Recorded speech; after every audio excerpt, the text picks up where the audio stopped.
Work out చేసే ముందు pre workout తీసుకోవాలని రూల్ ఏం లేదు. ఒక బనానా తీసుకున్నా సరిపోతుంది. ఒక బనానా తీసుకున్నా మంచిగా వర్కౌట్ చేసే ముందు ఎనర్జీ అయితే ఉంటుంది. Hello guys, welcome back to our channel. This is Akhil. So ఈరోజు ఈ వీడియోలో పుషప్స్ ఎలా నేర్చుకోవాలో చెప్తాను. తెలుగులో పుషప్స్ ఎలా చేయాలో చెప్తాను. ఈజీగా నేర్చుకోవచ్చు. మీకు పుషప్స్ రాకపోతే ఒక్క పుషప్ రాకపోయినా సరే నేను ఈజీగా పుషప్స్ ఎలా చేయాలో అని చెప్తాను.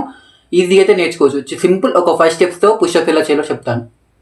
సో ఫస్ట్ స్టెప్ వచ్చేసి వాల్ పుషప్స్ అనమాట. ఇలా వాల్ దగ్గరికి వచ్చి ఇలా పడి కొద్దిగా ఒక 4 స్టెప్స్ అట్లా బ్యాక్ వెళ్ళి ఇట్లా ఉండి ఇట్లా కొద్దిగా లేచి ఇట్లా చెయ్యాలన్నమాట.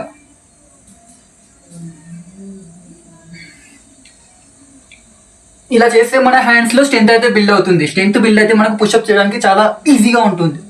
సో గైస్, మన పుషప్లో సెకండ్ స్టెప్ వచ్చేసి నీ పుషప్ అనమాట. ఇప్పుడు నీ పుషప్ ఎలా చేయాలో చెప్తాను. సో నీ పొజిషన్లో ఉండాలన్నమాట. నీ పొజిషన్లో ఉండి ఇలా హ్యాండ్స్ కొంచెం షోల్డర్ హ్యాండ్స్ కొంచెం ఇలా షోల్డర్ లెంత్ పెట్టుకోవాలన్నమాట. కొంచెం దూరం పెట్టి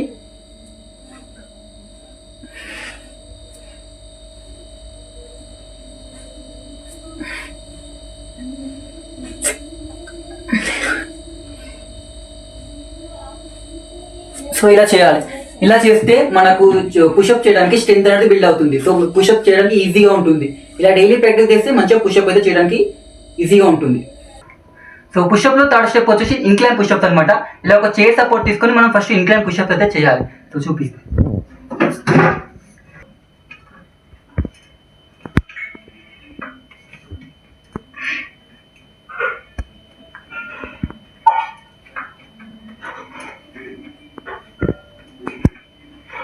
లాస్ట్ స్టెప్ అనేది మనం పుష్ నేను చూపించినట్టు చేయండి.